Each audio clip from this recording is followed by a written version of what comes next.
إنما يؤمن بآياتنا الذين إذا ذكروا بها خروا سجدا وسبحوا بحمد ربهم وهم لا يستكبرون تتجافى جنوبهم عن المضاجع يدعون ربهم خوفا وطمعا ومما رزقناهم ينفقون فلا تعلم نفس ما أخفي لهم من قرة أعين جزاء بما كانوا يعملون أفمن كان مؤمنا كمن كان فاسقا لا يستوون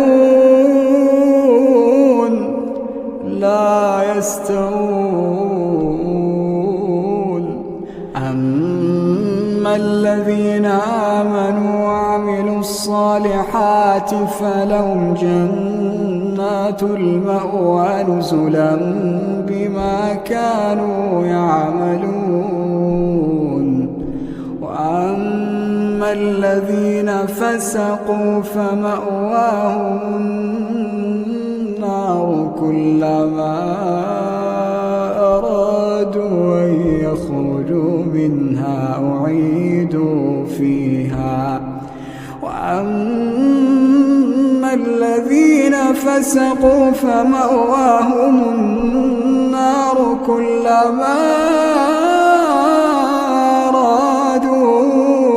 أن يخرجوا منها أعيدوا فيها وقيل لهم ذوقوا عذاب النار التي كنتم به تكذبون ولنذيقنهم من العذاب الأدنى دون العذاب الأكبر لعلهم يرجعون ومن أظلم ممن ذكر بآيات ربه ثم أعرض عنها إنا من المجرمين منتقمون ولقد آتينا موسى الكتاب فلا تكن في مرية من لقائه وجعلناه هدى لبني إسرائيل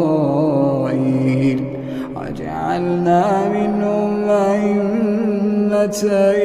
يهدون بأمرنا لما صبروا وكانوا بآياتنا يوقنون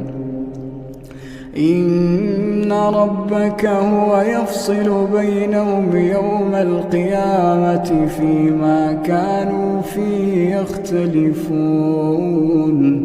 أولم يهد لهم كم أهلكنا من قبلهم